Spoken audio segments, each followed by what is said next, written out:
Ok. Donc, qu'est-ce que je disais? Oui, donc du coup, on va regarder cet outil donc, qui a, disons, dans tous les outils qu'on a en physique, c'est un outil dont le formalisme mathématique est quand même probablement le plus simple. Et cette simplicité, elle confère effectivement, ce que disait Fabrice, c'est vrai, elle confère une forme d'universalité qui va avoir pour nous deux conséquences. D'une part, de faire ressortir les ingrédients essentiels des mécanismes qu'on va regarder, et d'autre part, d'apporter un peu d'unicité, effectivement, dans les phénomènes dont on va parler. Voilà, alors en fait, ces lois d'échelle, le mot échelle, effectivement, se réfère à bien souvent la taille, et donc souvent la taille apparaît dans les lois d'échelle, et donc on va beaucoup parler de similitude d'objets, donc effectivement qui est représenté par cette famille de Matryoshka, où chacun des membres de la famille est semblable à l'autre, simplement avec une taille différente. Voilà, et puis j'ai utilisé le mot esquisser, c'est pour les mêmes raisons, c'est parce qu'en fait, esquisser, c'est-à-dire qu'on va tracer à gros traits ce qui se passe, l'idée de toute cette présentation et des lois d'échelle, c'est de regarder ce qui se fait à gros traits, c'est-à-dire d'essayer de tirer les éléments essentiels des principes qu'on va regarder, et sans s'encombrer des détails. Et à ce titre, c'est un outil qui est, disons, sans doute l'un des outils principaux de ce qu'on appelle la science impressionniste, pardon. Donc l'impressionnisme en science. Alors l'impressionnisme, en fait, c'est un peu c'est une manière, disons, de regarder la réalité sans s'encombrer des détails. Et c'est effectivement le point de vue du physicien, c'est-à-dire essayer de réduire un problème physique qui, par nature, est complexe à son épure pour essayer d'en faire ressortir les ingrédients essentiels et donc de les comprendre.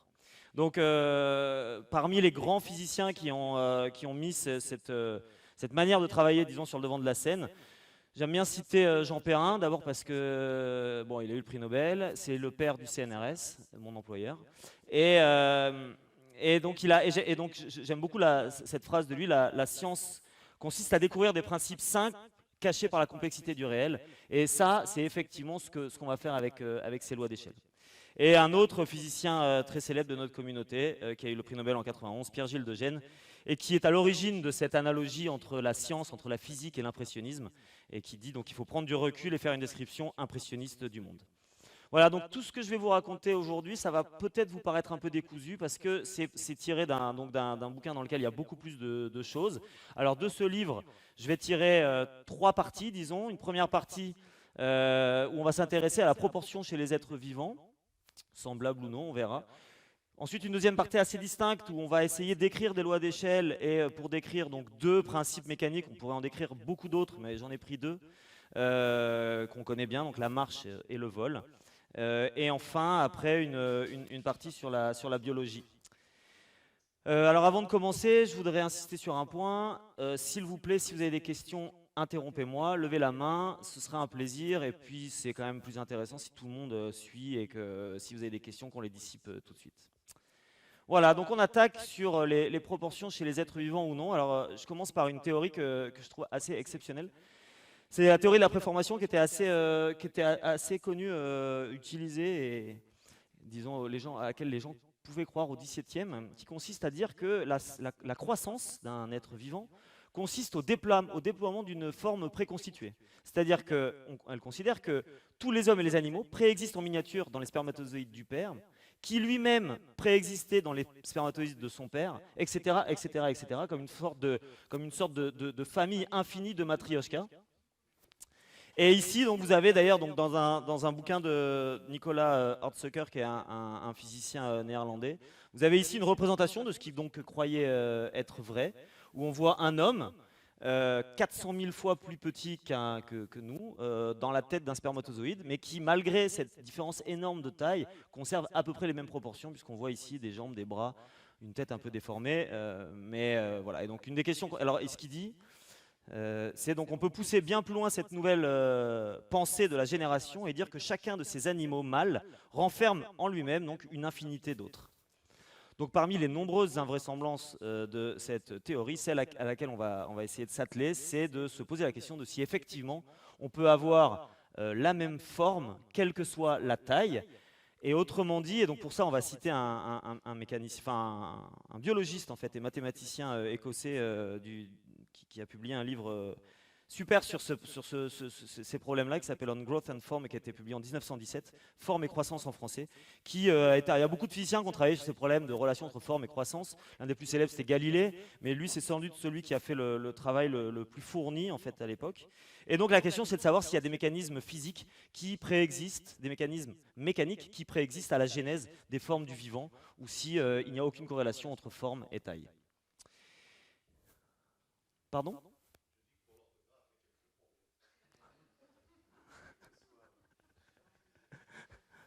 C'est intéressant, c'est un problème. Pardon.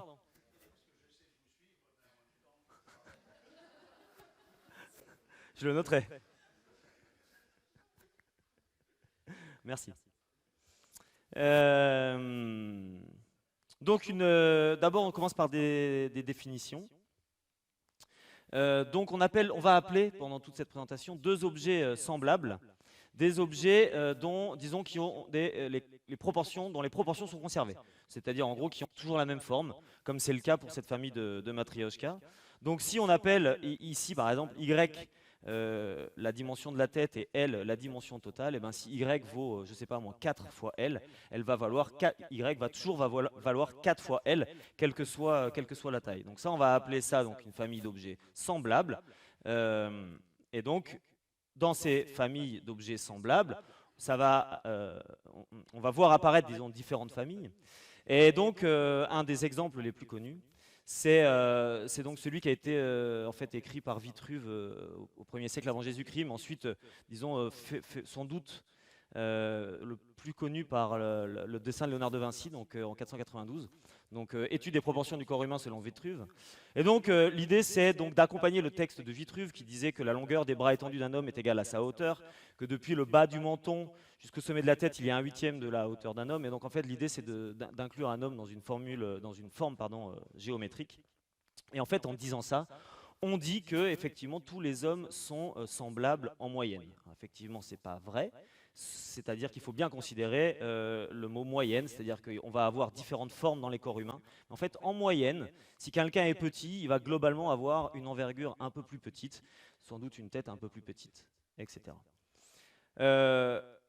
Pour continuer un peu sur les conséquences de ces transformations semblables, donc là, ça va être une partie un peu où on va faire des définitions, puis après on s'en servira pour donner des exemples. Donc, ce qui est important de comprendre, c'est que si deux objets sont semblables, comme c'est le cas par exemple entre le petit carré du Rubik's Cube ici et le Rubik's Cube entier, ces deux objets semblables, ces deux cubes, eh bien, si on appelle L la taille de ce petit carré, alors la surface de ce petit carré, ça va être donc L au carré. Si maintenant je m'intéresse à la surface du grand carré, ça va donc être 3 fois L fois 3 fois L, donc 9L au carré. Mais dans les deux cas, la surface du Rubik's Cube, enfin des deux objets semblables, est proportionnelle à L au carré. Et ça, c'est vrai pour tous les objets semblables. Si on trouve qu'en moyenne, leur surface est proportionnelle à une de leurs longueurs au carré, ça veut dire que ces objets sont semblables. Et c'est la même chose pour le volume, ce sera proportionnel à une longueur au cube. Et ça ne dépend pas de la forme. Quelle que soit la forme, si deux objets sont semblables, donc en gros s'ils ont la même forme, alors on va retrouver que la surface sera égale à n'importe laquelle de ces longueurs au carré et le volume à n'importe laquelle de ces longueurs au cube. Ici, je peux rentrer un peu dans les détails. Si on dit que la longueur d'un cylindre est égale à 2 fois le diamètre, alors la surface extérieure de ce cylindre, ça va être proportionnel à L fois D. Et vu que D est proportionnel à L, ben on sera toujours proportionnel à L au carré ou à D au carré, peu importe. Et donc, de la même manière, pour le volume, on est proportionnel à L au cube. Voilà. Donc, on accepte cette idée-là. Et les conséquences de ça, c'est que si S, donc pour ces objets semblables, si la surface de tous ces objets est proportionnelle à une dimension au carré, quelle que soit la dimension, et que le volume est proportionnel à une dimension au cube, on considère que dans ces familles, on a une densité qui est à peu près constante, et donc c'est pareil pour la masse. Donc, si on trouve que la masse de tous ces objets est proportionnelle à une longueur au cube, ça veut dire qu'ils sont semblables. Et il suffit simplement d'inverser mathématiquement ces expressions. Et voilà, disons, la même chose réécrite différemment. Alors, ce n'est pas très important. Ce qui est important, c'est que pour nous, c'est un moyen de savoir si effectivement, de diagnostiquer si effectivement, une famille d'objets conserve ses proportions ou non. Et donc voilà, si une de ces familles exhibe une de ces, si une famille exhibe une de ces relations, ses membres, eux, sont semblables. Donc on essaye. Donc là, on prend deux objets, enfin donc deux animaux, et on veut savoir si en fait on a à peu près conservé les proportions. Donc on a une échasse et un flamant rose. On pèse l'échasse, elle fait 120 grammes. On mesure la taille de ses pattes, 20 centimètres. On pèse maintenant le flamant rose, il fait 1,8 kg, il est donc 15 fois plus lourd que l'échasse. Et donc la taille de ses pattes ne doit pas être donc 15 fois plus grande, mais 15, puisque c'est à la puissance 1 tiers, donc racine cubique de 15, donc 2,5 fois plus grande. Et effectivement, en fait, la taille des pattes du flamant rose est bien 2,5 fois plus grand que la taille des pattes de l'échasse. Et donc ça veut dire qu'en fait, ces deux objets sont semblables. C'est-à-dire qu'en gros, le flamant rose, il est plus gros que l'échasse, mais il a conservé ses proportions. Ses tailles, ses pattes sont plus grandes, etc. Alors, vous voyez que ce n'est pas tout à fait vrai. Parce qu'il y a un truc qu'on n'a vraiment pas conservé entre les deux. Qu'est-ce que c'est? La taille du cou. Effectivement, lui, il a un cou nettement plus grand que lui. Donc, c'est pas tout à fait vrai, mais globalement, c'est pas trop faux. Et en fait, c'est ça l'idée qu'on va suivre tout au long de cette présentation. C'est pas de s'intéresser à ces détails-là, mais globalement, ce qu'on va faire, ce sera sans doute pas trop faux, et ça nous permettra de tirer des conséquences sur les mécanismes qu'on va regarder. Un dernier point de détail. On va beaucoup, parce qu'en fait, Fabrice tout à l'heure a parlé de droites. C'est vrai qu'on va tracer des droites, mais on ne va pas tracer des droites dans un diagramme classique, on va tracer des droites dans ce qu'on appelle un diagramme logarithmique. Pourquoi? Parce que je vous ai dit que les lois d'échelle, c'est des lois de puissance. Vous avez vu qu'on a vu beaucoup déjà apparaître des puissances. Donc la puissance ici, c'est K. Et en fait, au 16e et puis au 17e, on commençait à faire de plus en plus de calculs, alors non seulement en maths, en physique, mais aussi en finance, chez les navigateurs, etc. Et à l'époque, il n'y avait pas de calculatrice. Et donc, ça commençait à devenir super pénible de faire des multiplications à la main. Et donc, du coup, les mathématiciens, ce qu'ils ont inventé, c'est une fonction, donc un outil qui permet de transformer les multiplications en sommes. Et donc ça simplifie, c'est plus facile de sommer plutôt que de multiplier. Et donc ça simplifiait beaucoup les calculs. Et donc si on a une puissance ici, x puissance k, ça veut dire x fois x fois x fois x, k fois, eh bien en log, le log de y devient une addition, donc log de x plus log de x plus log de x. Alors, c'est pas très important. Ce qui est important, c'est que ça change la représentation. Et quelque chose qui ressemble à x carré comme ça, c'est-à-dire une parabole, eh bien dans un diagramme log-log, c'est une droite. Et la pente de la droite va donner la valeur de l'exposant. Donc en fait, c'est pour nous, en fait, c'est un moyen un peu technique, enfin un moyen un petit peu technique de trouver, disons, la valeur de l'exposant. C'est plus facile de mesurer une pente, la pente d'une droite, que l'exposant ici d'une fonction linéaire, enfin dans un diagramme linéaire. Voilà. Donc on attaque. On va s'intéresser aux mammifères marins rapidement. Donc ce qu'on va faire, c'est qu'on va prendre tous ces mammifères marins. Donc il y en a plein. On va de petits dauphins jusqu'au plus grand mammifère qui existe sur la planète, qui est la baleine bleue, qui pèse qui peut aller jusqu'à 170 tonnes, qui mesure 30 mètres, quand un dauphin va mesurer à peu près 1 mètre et peser donc, je ne sais pas, beaucoup moins.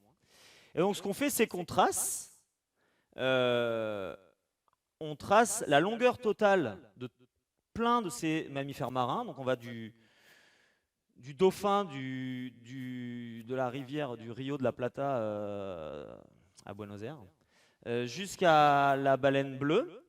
Et on trace, donc en fonction de la masse, donc on prend tous ces objets, on mesure leur taille, on les pèse et on met des points sur un diagramme log-log. Et ce qu'on voit, c'est que tous ces points s'alignent le long d'une seule et même droite. Donc ça, c'est quand même déjà assez surprenant. C'est-à-dire que, comme disait Fabrice, on a réussi à bien ranger des choses qui, a priori, n'étaient pas sûr qu'on puisse les ranger proprement. Et ce qui, évidemment, est plus intéressant, c'est que la pente de cette droite, c'est 1 tiers. Donc, on retrouve bien notre relation de loi de similitude. La longueur de tous ces objets est proportionnelle à leur masse à la puissance 1 tiers. Et ça dit quoi? Ça dit que comme une famille de matrioshka, ils ont tous la même forme. Je ne peux pas vous dire pourquoi, mais j'imagine que c'est parce que globalement, il doit y avoir une forme qui doit plus ou moins maximiser, ou en tout cas aider la manière dont ils ont de se propulser dans l'eau. Et donc, en tout cas, ce qui est certain, c'est que tous ces objets marins ont à peu près la même forme. Une des conséquences de ces transformations semblables, c'est que si on prend deux personnes qui sont dans cette famille, donc juste la même forme mais 2 fois plus grande, leur masse, on a vu qu'elle augmentait comme le cube de la proportion entre ces deux-là, du facteur entre ces deux. Donc ça veut dire que la masse de Masha, le poids de Masha, n'est pas 2 fois plus grand que le poids de Nina, mais combien 2 au cube. Donc 8 fois plus grand. Donc ça veut dire que Masha est 8 fois plus lourde que Nina. Et ça va avoir beaucoup de conséquences. J'ai des doutes. Non? Si on considère qu'ils ont la même densité. Et qu'ils sont pleins, évidemment. Et ça va avoir beaucoup de conséquences. Et en fait, en fait, cette idée-là, on va la suivre pendant une dizaine de minutes, parce que vous allez voir que c'est quelque chose qui va vraiment permettre, disons, de comprendre la forme de certains êtres vivants. Alors, premier exemple, ça c'est pareil, je ne sais pas si vous allez me croire, mais apparemment, moi je m'en souviens pas, mais les enfants, quand ils marchent par terre, ils sont beaucoup plus agiles que nous, quand ils marchent pieds nus, pardon, sur des galets, ils sont beaucoup plus agiles que nous, et a priori c'est parce qu'ils ont moins mal. Alors pourquoi ils auraient moins mal? Parce que la pression que ressentent leurs pieds, donc une pression, c'est la masse divisée par la surface des pieds. Donc la masse divisée par la surface. On a vu que la masse, si les objets sont semblables, est proportionnelle à la longueur au cube, divisée par la longueur au carré. 3 longueurs sur 2 longueurs, il n'en reste plus qu'une. Donc ça veut dire que c'est proportionnel à la taille. Donc en gros, plus on est grand, plus la pression qu'on ressent sous nos pieds est importante. Donc si on est 2 fois plus grand, on ressent une pression 2 fois plus grande. Et si on dit qu'on a à peu près la même corne, on peut avoir 2 fois plus mal, et donc c'est plus délicat de marcher pieds nus. Une autre conséquence, c'est que la résistance d'un pédoncule, oui, absolument, absolument, absolument, parce que la masse, elle, donc la surface des pieds va progresser comme la taille au carré, mais comme la masse, elle, va augmenter comme la taille au cube, elle va plus augmenter que la surface des pieds. Donc proportionnellement, on va être plus lourd pour la surface de nos pieds.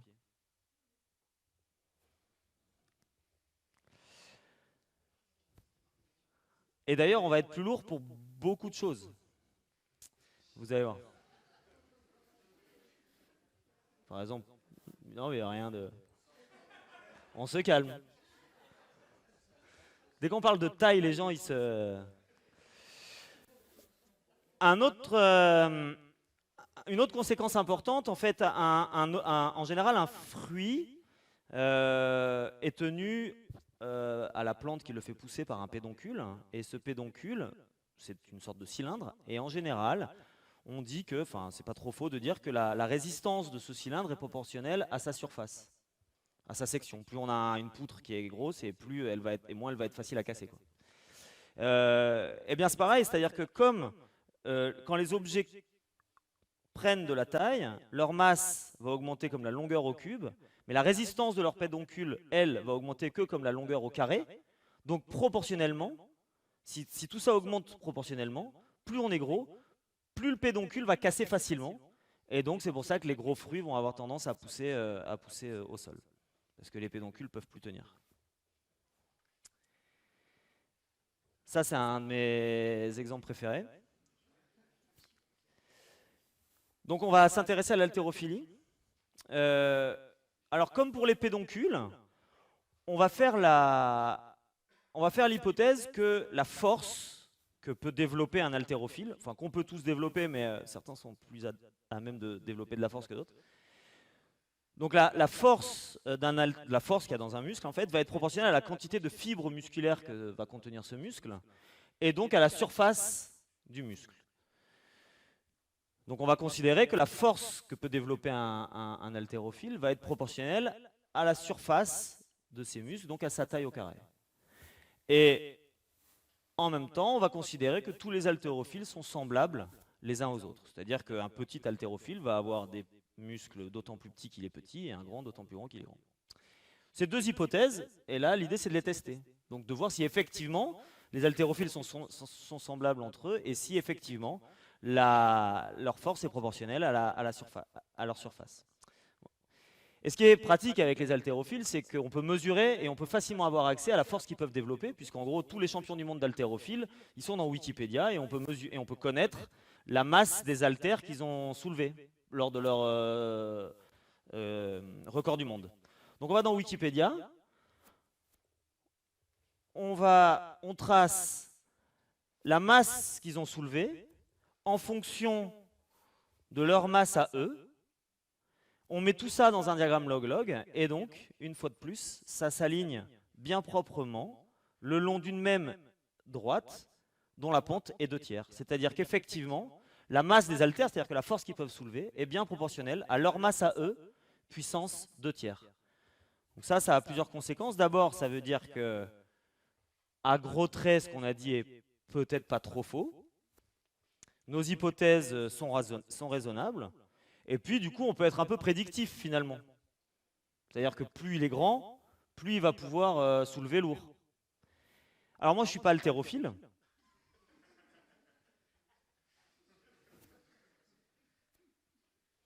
Et en plus, je ne connais pas grand-chose à l'haltérophilie.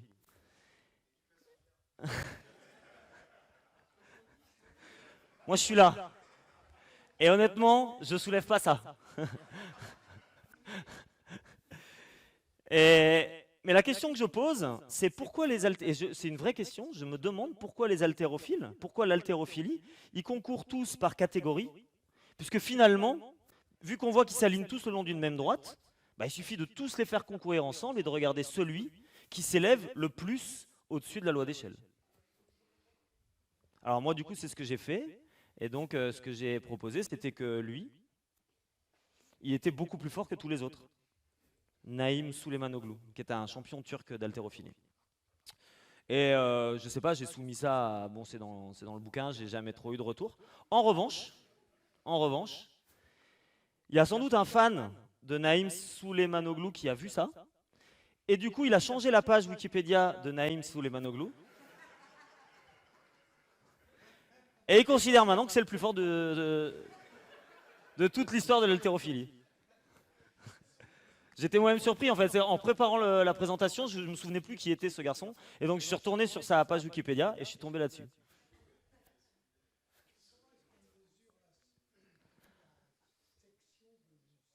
En fait, on ne mesure pas la section des muscles. Là, la seule chose qu'on fait, c'est qu'on prend la masse des athlètes. En fait, puisque je considère que tous ces athlètes sont semblables les uns aux autres, je considère que leur surface est proportionnelle à leur masse puissance 2/3, parce que c'est comme ça, c'est dans les règles de similitude. Et donc j'ai juste besoin de connaître leur masse en fait. Puisque en augmentant leur masse, j'augmente la surface de leurs muscles. Donc j'ai pas besoin de mesurer leur... j'ai simplement besoin de connaître leur masse. Et ça, pour le coup, c'est indiqué dans Wikipédia, puisque tous les champions d'haltérophilie se pèsent avant de concourir. Et donc on a accès dans des tableaux dans Wikipédia à leur masse.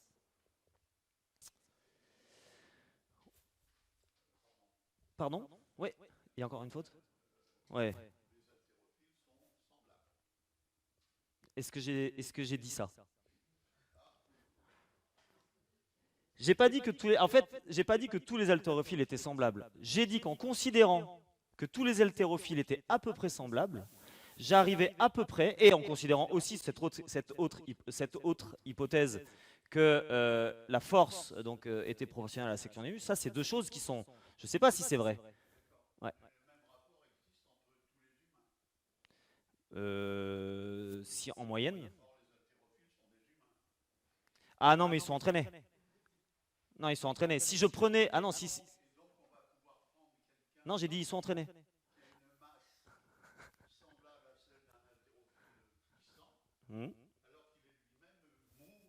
Voilà. Parce qu'ils sont entraînés. 3 fois. À partir du moment où ils sont entraînés, ça les place dans une catégorie différente. Effectivement. Absolument. Absolument. Absolument. ça en fait une catégorie différente. Évidemment, si moi je me mets dans cette courbe, je sais pas où je suis en fait. Je suis tout en bas et je suis pas du tout sur la courbe. Ça c'est certain. Mais c'est parce que moi je suis pas, j'ai pas entraîné mon corps. Donc c'est pour ça que je ne parle que d'une famille en particulier.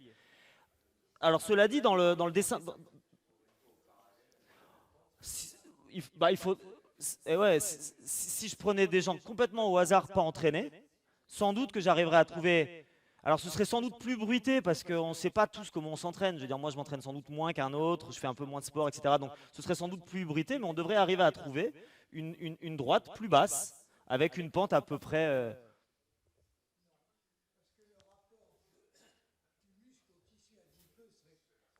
Absolument, absolument. Je suis tout à fait d'accord. C'est ça, je suis d'accord, c'est ça. Mais si je prends suffisamment d'exemples, je peux peut-être arriver à trouver une moyenne. Si je prends un très très grand nombre, voilà, c'est ça.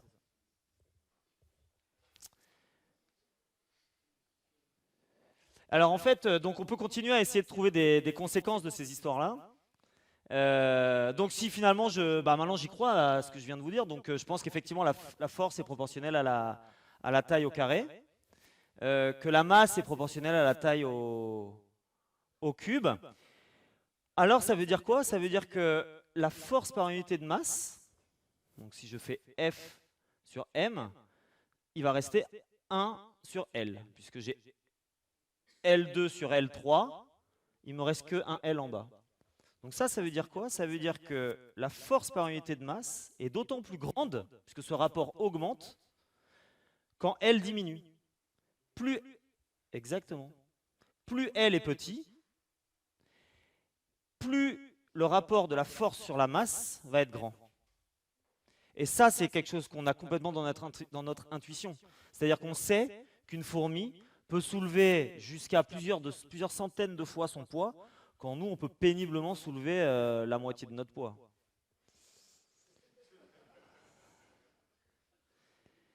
Donc, alors là, je viens de faire quelque chose qui est encore plus faux que ce que vous pointiez du doigt tout à l'heure. C'est-à-dire que je viens de dire qu'on est semblable à des fourmis. C'est complètement faux. On n'est absolument pas semblable à une fourmi. On n'a pas du tout la même forme, etc. Mais bien que ça, ce soit très faux, ça permet de comprendre un peu ces évolutions-là. C'est-à-dire qu'on fait des hypothèses qui ne sont pas très vraies, mais qui nous permettent quand même, disons, dont les conséquences nous permettent quand même de comprendre à gros traits ce qui se passe. Et donc du coup, c'est vrai que en fait, ce qui est marrant, c'est que dans notre intuition, on a complètement accepté l'idée qu'on était beaucoup moins fort qu'un insecte. Parce qu'en fait, c'est marrant, on sait qu'une fourmi peut soulever énormément de fois son poids, quand nous, très peu. Et donc en fait, dans tous les films où vous avez des personnages qui sont beaucoup plus petits, mais qui ont conservé leurs proportions, ils vont toujours avoir un mal fou à se dépêtrer de situations dans lesquelles ils se battent avec des insectes. Alors qu'en fait, il est probable que si un homme faisait la taille d'un insecte, il se retrouverait dans une situation pas si défavorable. Je dis pas pour l'araignée, mais avec un objet moins agressif. En tout cas, on serait plus fort. Proportionnellement à notre poids. On pourrait soulever beaucoup plus de fois notre poids. Voilà, donc là, je vous ai donné beaucoup d'exemples où on conservait les proportions chez les êtres humains. Je vous ai effectivement donné des exemples où ça marchait à peu près bien, mais il y en a plein où ça ne marche pas. Et le premier, le plus évident, c'est la croissance de l'homme, hein, puisque là, ce que j'ai fait, c'est que j'ai représenté à la même taille différentes étapes de la croissance d'un homme, d'un être humain. Et ce qu'on voit, c'est qu'effectivement, on n'est pas du tout semblables. Puisque au cours de la croissance, la taille de la tête diminue nettement, la taille des bras s'allonge, etc. Et en fait, il y a en général plus de cas où on ne retrouve pas de similitude que de cas où on en retrouve. À partir du moment où on considère deux êtres qui sont très différents, à la fois un même être au cours de sa croissance ou deux êtres qui sont très différents en taille, bien souvent on ne retrouve pas de loi de similitude. Et donc pour ça, en fait, je vais m'intéresser à un cas où ils ont supposé la similitude chez les gens qu'ils ont considérés. Donc on s'intéresse au deuxième voyage de Gulliver, donc il va à Brobdingnac, où chaque personne est, est dilatée d'un facteur 12. Donc il est 12 fois plus grand. C'est ce qui est représenté ici. Donc chaque être humain est donc 12 fois plus grand que nous. Et ça a comme conséquence que sa masse va donc être 12 fois au cube plus importante. Et donc si on prend un poids moyen de 70 kg pour nous, ça fait 120 tonnes pour un brobdinagien. Et ça, c'est beaucoup. C'est beaucoup si on considère que l'animal terrestre le plus lourd, donc l'éléphant d'Afrique, fait 6 tonnes. Et on va voir pourquoi est-ce que c'est beaucoup et pourquoi c'est même trop. Et en fait, pour ça, on revient à ce qu'on a déjà dit, c'est que la pression subie par nos pieds, mais aussi par chacune des sections de nos jambes, eh bien, va être proportionnelle à l'augmentation en taille. C'est-à-dire que si je suis 12 fois plus grand, la pression qui est ressentie par mes os est aussi 12 fois plus grande. Et ça, on va voir si c'est possible. Et en fait, ce qu'on fait, c'est qu'on trace la pression exercée dans les os de différents animaux lors d'un effort intense, c'est-à-dire soit une course, soit un saut, en fonction de leur masse. Donc ici, on le fait entre la souris et l'éléphant sur, je sais pas, 5 ou 6 ordres de grandeur, 5 ordres de grandeur, un peu plus. Et ce qu'on voit, c'est que ce n'est pas du tout le cas. C'est-à-dire qu'en fait, la pression ressentie par les os de tous ces animaux, elle est à peu près constante. Donc là, on prend une souris qui saute, un éléphant qui court, et on mesure la pression, et on voit qu'en fait, leurs jambes ressentent à peu près la même pression. Donc ça, c'est quand même surprenant.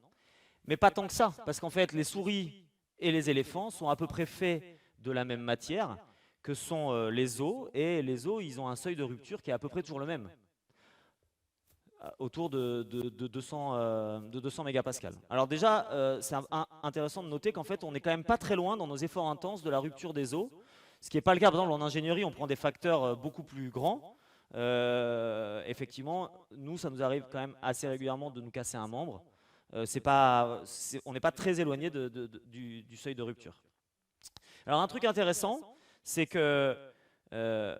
pardon, hop, ouais non. Donc un truc intéressant, c'est que si on prend la différence entre la souris et l'éléphant, en fait, si on le considère que c'est des sphères, parce que c'est quand même ce qu'on fait quand on fait des lois d'échelle, si on considère que c'est des sphères, elles sont à peu près semblables en fait, parce que finalement, leur rapport de masse est à peu près égal à leur rapport de taille, j'y reviendrai.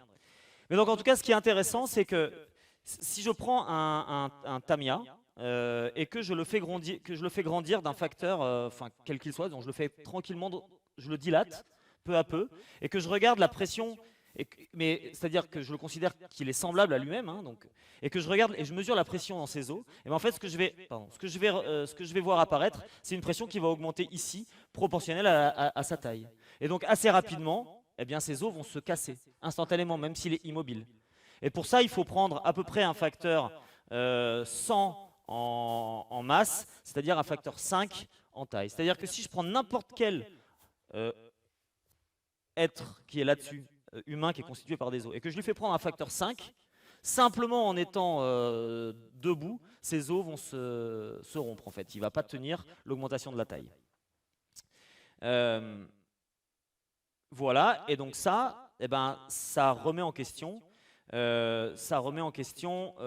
ce qu'on peut avoir déjà vu avant. Donc effectivement, le voyage de Gulliver à Brobdingnag à 12 fois plus grand, ses jambes vont casser instantanément. Et donc effectivement, la seule possibilité pour ces Brobdingnagiens, c'est de retourner en fait dans la mer où là, il n'y a plus ces problèmes-là. Et où là, des êtres de 150 tonnes peuvent exister. Oui.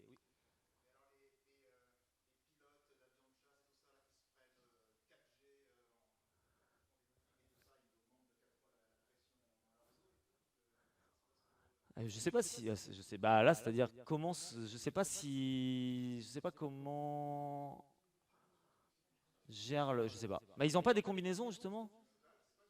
Ouais ouais, ah bah, je connais pas toutes les occurrences. Je dirais qu'ils ont des combinaisons, non Comment Ah, ok. Ah ok. Ah ouais.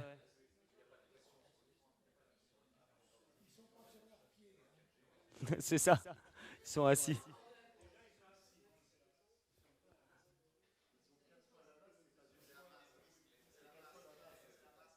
Oui. C'était un test.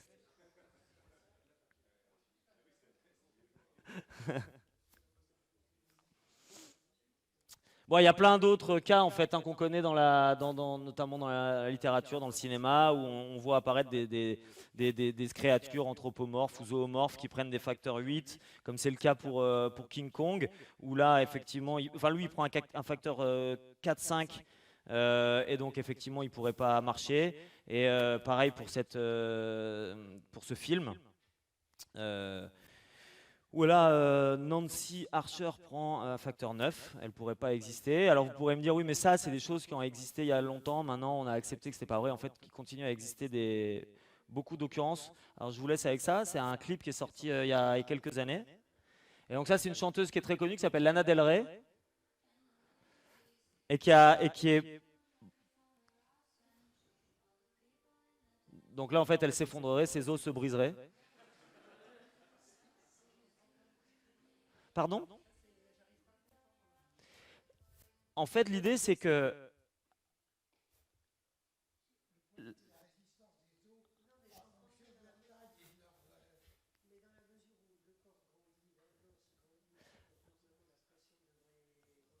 Eh bien, c'est bien ce qu'on montre. C'est qu'en fait, effectivement, la section grandit, mais comme la masse grandit comme la longueur au cube et que la section comme la longueur au carré, en fait, qu'est-ce qu'il faut? Non, mais c'est une excellente question. La question est excellente. C'est-à-dire que vous avez bien compris qu'il va falloir qu'il se passe autre chose. C'est-à-dire, on ne peut pas simplement faire prendre à la section la même augmentation que celle du corps entier. Et donc, il va falloir que nos os augmentent différemment que simplement de manière semblable. Et donc, on y revient. C'est ce qui se passe en fait dans bien des cas. Donc du coup, ce qu'on dit, c'est que, par exemple, entre la souris et l'éléphant, on a une différence 100 000 de masse qui donne à la puissance entière une différence 50. Il y a à peu près une différence 50 en taille. Donc ça veut dire que globalement, en fait, ces êtres, ils sont assez semblables. Si on considère que c'est deux sphères, ils sont à peu près semblables. Ils ont pris un facteur 50 en taille, ça fait 50 au cube, ça fait 100 000 en masse, et donc en fait, ils sont à peu près égaux. Mais la section de leurs os, elle va pas pouvoir prendre simplement la taille au carré, il va falloir qu'elle grandisse plus. Et donc c'est ce qu'on comprend en faisant simplement ces raisonnements en loi d'échelle. Et donc ce qu'on dit, c'est que maintenant, il va falloir libérer la contrainte d'une section qui va augmenter comme la taille. Il va falloir que la section puisse augmenter beaucoup plus. Ce qu'on veut maintenant, c'est que la pression qui est ressentie par nos os, donc la masse divisée par la section, c'est qu'elle aille comme... il faut que ça aille comme la longueur au carré et non pas comme la longueur au cube. Pardon. Et donc du coup, ça veut dire que si la similitude va comme la longueur au cube, il va falloir alors que la section L aille comme une autre longueur au carré, mais ça c'est pour la même masse. Et donc ce qu'il va falloir, c'est ce qu'on écrit là, c'est que quand la taille prend un facteur 2, le diamètre des os, lui, doit prendre un facteur plus que 2. Il va falloir que les os grossissent en section beaucoup plus que ce qu'ils ont grandi en longueur pour permettre en fait d'avoir des os plus larges pour supporter l'augmentation de la masse qui, elle, a été faite au cube. Et en fait, c'est ce qu'on observe, c'est-à-dire que là j'ai pris deux photos de squelettes, un chat et un éléphant, je les ai mis à la même taille. En fait, vous voyez qu'effectivement, remis à la même taille, même si leur taille est la même, vous voyez que les os ici sont beaucoup plus grands. Et en fait, on peut faire ça de manière quantitative. On prend toute une famille, en fait. Ici, on a pris des bovidés, depuis une antilope naine qui fait 3 kg jusqu'à un buffle d'Afrique qui en fait 750. Et on trace, en fait, la longueur de leurs os en fonction du diamètre. Et ça, c'est 2 tiers, alors que ça c'est 1, et donc vous voyez que ça marche quand même beaucoup mieux pour 2 tiers. Et donc ça veut dire qu'effectivement, la longueur augmente proportionnellement au diamètre puissance 2 tiers, et non pas comme le diamètre. Absolument. Mais on comprend pourquoi maintenant, et on comprend comment ça marche. Et en fait, donc en fait, simplement avec ces raisonnements en loi d'échelle qui sont très simples, on a réussi à prédire la manière dont devait augmenter la taille de nos os par rapport à notre taille à nous, sans rentrer dans des considérations beaucoup plus complexes. Et donc je termine là-dessus. En fait, ça c'est une citation de Galilée.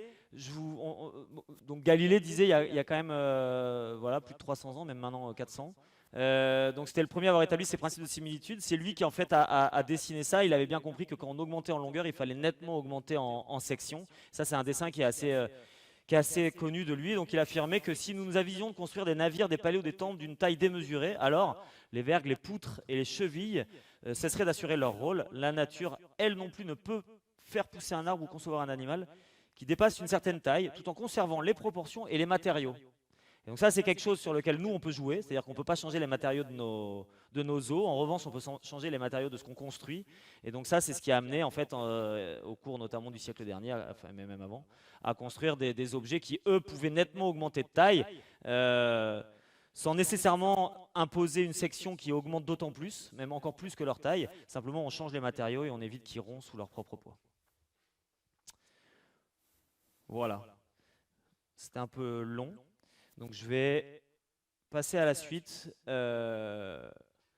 là maintenant je vais m'intéresser à deux. Alors maintenant je change complètement de sujet. Je vais m'intéresser à deux petits principes physiques où on peut écrire des lois d'échelle et puis voir et puis les tester avec des expériences. Donc la première chose à laquelle on va s'intéresser, c'est la marche. Et donc ce qu'on va faire, c'est que on va essayer d'écrire nous-mêmes des lois d'échelle et ensuite voir si elles sont vérifiées. Alors pour ça, on va faire un petit modèle de la marche. Et la question qu'on se pose, c'est quand est-ce qu'on se met à courir?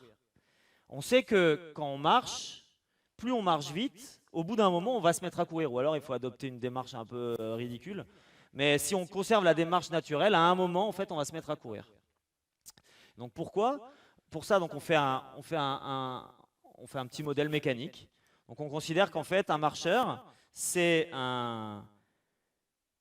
Si je me mets dans le référentiel de ma jambe, c'est-à-dire qu'en fait, c'est comme si je faisais tout le temps ça. Parce qu'en fait, une fois que je fais ça, après je fais ça, mais en fait, après je me retrouve là. Et donc en fait, c'est exactement pareil que si je faisais tout le temps ce mouvement, disons. Et donc en fait, j'ai un mouvement de pendule autour de mon pied. Et donc, du coup, je me retrouve dans un système mécanique qu'on connaît très bien, le système du pendule, ce qu'on appelle le marcheur pendulaire.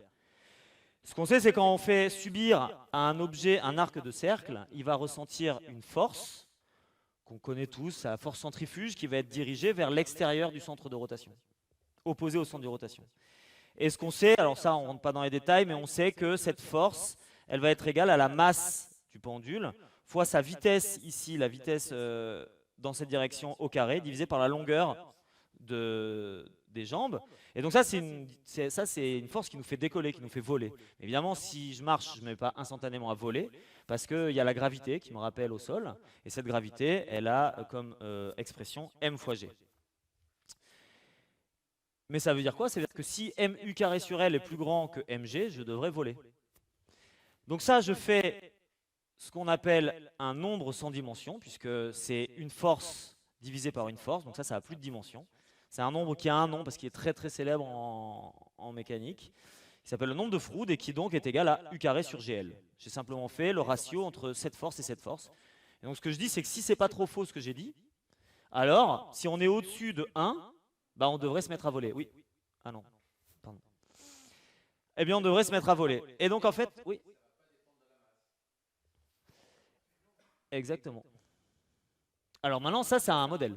Donc du coup il faut le tester. Et donc ça, c'est un modèle qui avait été fait par un professeur de zoologie, donc en 1976. Et donc lui, il a voulu tester cette prédiction. Donc il est allé sur la plage, il a pris ses enfants, il a pris ses animaux domestiques, puis après, il a voulu continuer à mettre des points sur les courbes. Et donc il a pris plein d'animaux, il était professeur de zoologie, donc il avait accès à plein d'animaux. Il a pris plein d'animaux, même des animaux un peu plus originaux, comme des kangourous, par exemple. Et en fait, ce qu'il fait, c'est qu'il mesure la longueur des pas, qu'on a appelé lambda, il divise par la longueur de la jambe. Donc ça, la longueur d'un pas, divisé par la longueur de la jambe, c'est à peu près l'angle en fait que font mes deux jambes. Et il trace ça en fonction du nombre de Froude. Et donc là, une fois de plus, vous voyez qu'on arrive à ranger. Donc là, c'est fait pour différents quadrupèdes, donc du chat au rhinocéros et différents bipèdes. Et donc vous voyez qu'on arrive à tracer en fait tout ça sur une seule et même droite. Donc ça c'est assez surprenant. Ça veut dire qu'en fait, quand j'augmente en fait ma taille, je vais augmenter la longueur de mes foulées, ce qui a priori n'est pas illogique, mais ce qui est joli, c'est que ça se fait en respectant une forme de similitude. C'est-à-dire qu'on a à peu près tous la même démarche. La manière qu'on a de marcher est à peu près, on a à peu près tous une démarche qui est similaire. Et l'autre truc qui est super joli, c'est que on va tous transiter de la marche à la course pour un nombre de fruits qui n'est pas tout à fait égal à 1, qui est égal à 0,6, parce qu'on a quand même raté un peu des choses, mais finalement on en a raté suffisamment peu pour que la transition se fasse à peu près la même pour tous ces animaux. Et alors ça, hormis le fait de montrer qu'on avait une similitude de marche qui était intéressante, et d'être satisfait par le fait qu'on a à peu près compris le mécanisme. C'est-à-dire qu'effectivement, en fait, ce qui nous fait décoller, c'est la force centrifuge qu'on ressent quand on marche. Ce qui nous rappelle au sol, c'est la gravité. Eh bien, l'autre chose intéressante, c'est qu'avec cette loi d'échelle, on a un peu une loi prédictive. C'est-à-dire que maintenant, on peut en connaissant la longueur des pattes de n'importe quel animal et la longueur de leur foulée, on peut arriver à retrouver, par exemple, leur vitesse de marche. Et ça a une certaine utilité parce que ça permet de connaître la vitesse de marche d'animaux qui ont disparu depuis longtemps. Et donc, par exemple, de soumettre à la critique des scènes où apparaissent des dinosaures.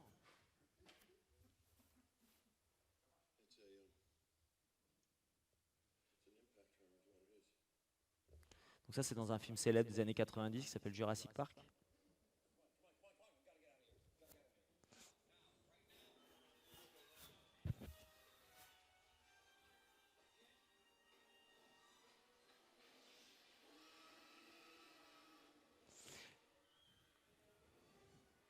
Donc là, il roule en troisième. Donc ça veut dire qu'il roule à peu près à 50-60 km/h. Et ils ont toutes les peines du monde de se défaire du T-Rex qui leur court derrière.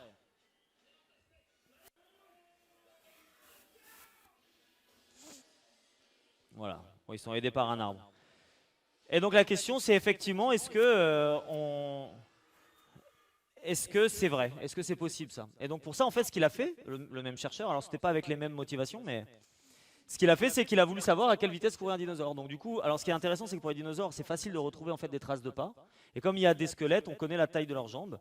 Et donc en faisant ça, il a maintenant une formule dont il dispose et il calcule il calcule maintenant la vitesse de course et il trouve effectivement qu'un T-Rex peut difficilement excéder 30 km/h.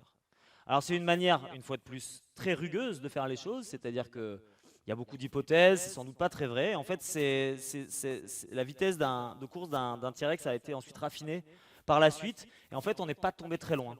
C'est-à-dire, c'est en gros, je crois que c'est un petit peu moins même, mais on n'est pas tombé très loin de la vitesse qui avait été estimée par ce professeur, simplement grâce à une loi d'échelle écrite simplement.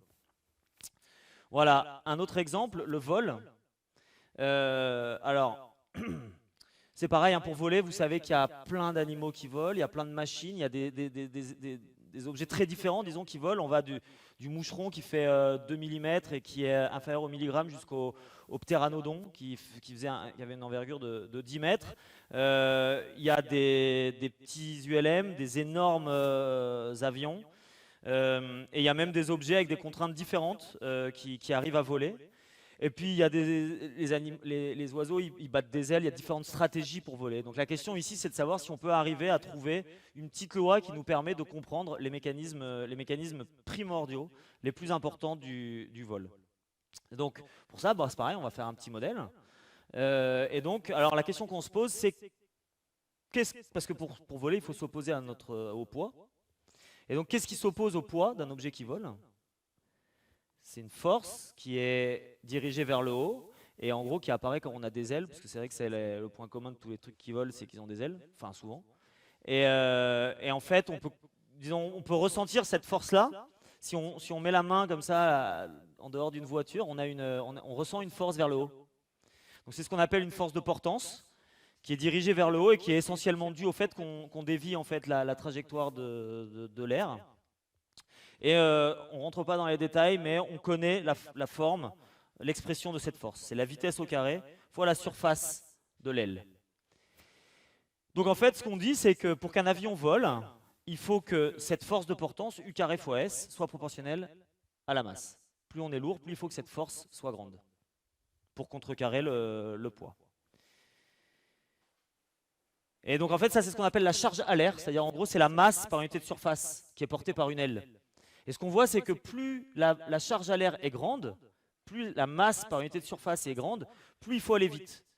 Et donc bon, bah, c'est ce qu'on trouve ici, hein, la charge à l'air d'un Boeing 747 c'est 700 kg par mètre carré, et donc il faut qu'il vole à 900 km/h pour arriver à supporter son poids. Enfin, et pour un moineau c'est inférieur, mais du coup ce qu'on veut savoir c'est maintenant traçons la charge à l'air pour différents oiseaux en fonction de leur masse dans un diagramme log-log. Et là on l'a fait pour tous les oiseaux, pour toute une famille d'oiseaux marins. Donc du grand albatros, qui est l'oiseau avec la plus grande envergure, je crois, aujourd'hui, qui fait 3,70 m d'envergure, jusqu'à des oiseaux beaucoup plus petits. Et en fait, ce qu'on voit, c'est qu'une fois de plus, ils se répartissent le long d'une seule et même droite, dont la pente est un tiers. Ce qu'on sait, c'est que la masse, c'est proportionnel à la longueur au carré, la surface à la masse à la longueur au cube, la surface à la longueur au carré. Donc ça, c'est plutôt homogène à une longueur. Et donc, on retrouve en fait que cette longueur va comme la masse à la puissance 1 tiers, c'est-à-dire qu'on a aussi en présence d'une famille d'objets similaires les uns aux autres. En fait, là, ce qu'on dit une fois de plus, c'est que pour voler, il y a une sorte de forme un peu idéale que tous ces oiseaux prennent, quelle que soit leur taille. Donc on a deux hypothèses. Pour voler, il faut une force qui s'oppose au poids, une forme qui permette de voler. Et ça, on l'a avec deux expressions. Donc U carré doit être proportionnel à la masse sur la surface, et la masse sur la surface doit être proportionnelle à la masse puissance 1 tiers, et donc ça veut dire que U doit être proportionnel à la masse puissance 1 sixième, et donc il y a un chercheur qui a repris les vitesses de croisière de toute une famille, de tous les objets volants en fait, qu'il a pu trouver, en fonction de leur masse, il les a tracés dans un seul et même diagramme. Et donc il arrive à ranger à peu près tout le monde. Alors c'est très bruité parce que c'est très rugueux ce qu'on fait, mais mine de rien, et ça c'est une droite de pente, donc ça représente la pente 1 sixième ici. Donc ça veut dire que c'est pas trop faux ce qu'on a fait. C'est loin de récupérer tous les détails des stratégies de vol, mais ça permet de ranger à peu près tout le monde sur le même graphe. Et donc en fait ça veut dire que finalement ce qu'on a dit, c'était pas, sans doute une fois de plus, c'était pas trop faux. En tout cas, ça permet, disons, d'isoler les deux mécanismes prépondérants au vol qui existent, disons, sur tous ces objets-là. C'est que il faut avoir une force qui s'oppose au poids, et à peu près il faut une forme qui se tienne et qui permettent de voler. Alors là-dessus, il y a tout un tas d'objets, hein, comme je disais. On a des insectes en bas. Ensuite, on va avoir ici les oiseaux, jusqu'à des oiseaux qui existent plus, comme l'Argentaris ou le Pteranodon. Et puis ensuite, là, on a des avions, jusqu'à l'Airbus A380. Donc avec ça, c'est pareil, on a une loi d'échelle, donc ça veut dire que on a à peu près compris les mécanismes qui sont prépondérants, qui sont essentiels dans le vol. Et puis on a aussi une loi prédictive, c'est-à-dire que maintenant, si on connaît la vitesse, si on connaît la taille par exemple d'un objet, on va avoir à peu près une idée de la vitesse à laquelle il va pouvoir voler. Alors ce qui est intéressant, c'est qu'ici il y a une puissance 1 sixième, c'est-à-dire que c'est entre l'Airbus A380 et une drosophile, il y a une différence de masse qui est absolument gigantesque. Je sais pas, il y a à peu près 12 ordres de grandeur ou 11 ordres de grandeur.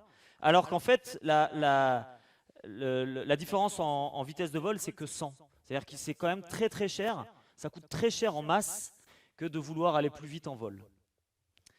Et alors, on peut chercher un peu plus.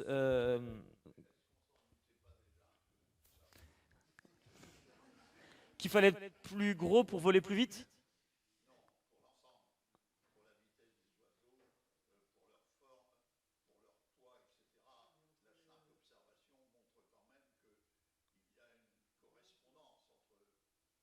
Absolument, absolument.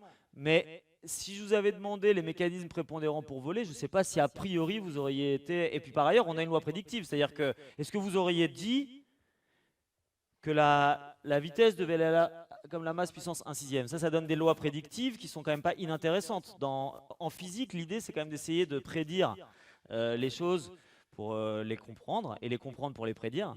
Et donc c'est une première étape qui permettent de le faire, même si on sait à peu près comment ça marche. Vous n'êtes pas convaincu? Euh, et donc simplement, je terminerai là-dessus. Je ne vais pas pouvoir faire la troisième partie. Ouais, ouais,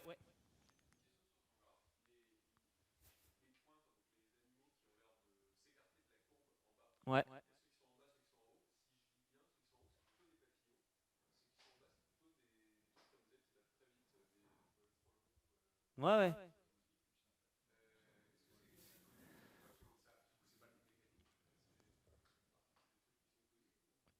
Moi, je sais pas. En fait, là, là après, et c'est comme toujours, et tu le sais, euh, il y a énormément de détails là-dedans auxquels moi, je ne sais pas répondre. La seule zone qu'on comprend bien, moi, je ne peux pas répondre à cette question, je ne sais pas du tout, mais peut-être que ça se sait dans... La seule zone qu'on comprend bien, c'est celle-là. Parce que celle-là, là, ce que j'ai mis en point évidé, c'est, alors pas lui, mais c'est c'est des avions solaires. Et en fait, eux, ils ont une autre contrainte, qui est d'avoir une surface d'aile maximum pour pouvoir engranger un maximum d'énergie par les panneaux solaires. Et donc, ça leur impose d'avoir une surface d'aile qui est beaucoup plus grande que celle qui est idéale pour voler, parce qu'ils ont une autre contrainte à rajouter à simplement le fait de voler. Et donc, ça les décale nettement de la courbe. Pour les autres décalages, je ne sais pas dire. Oui.